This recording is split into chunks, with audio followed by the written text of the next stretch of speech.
Teshwa mushlang khanga te male jala ke sanangka bole jala ke sanangka Renai pusawar sawar ke ye tuti pasai doi ke ye katin jaga bu makanya ke kollai nei rana manung bai kollai nei rana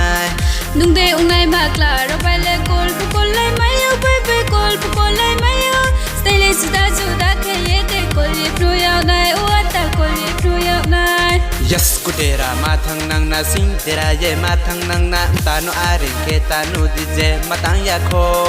Yes kudera mathang nang na sing tera ye mathang nang na tanu are ke tanu dije matang ya kho mai suri kol mathang ke lenye thang nang na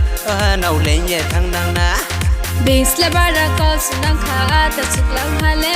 boy be basa kollai nai ke la sunang na uata la chinuk nang na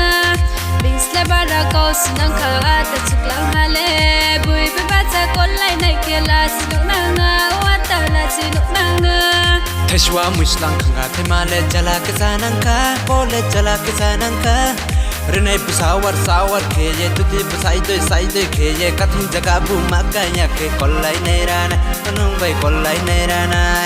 Nung de unai makla ro bale kol pu kollai mayo bai kol pu kollai mayo style juda ke ye de kol ye pru yau nai uata kol ye pru yau nai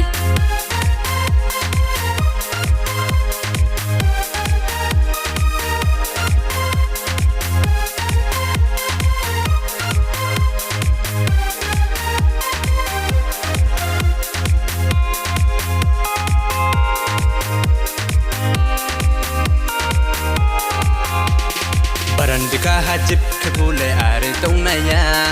Dut sai dai ong thang phule sawar se ong nai ha nau sawar se ong nai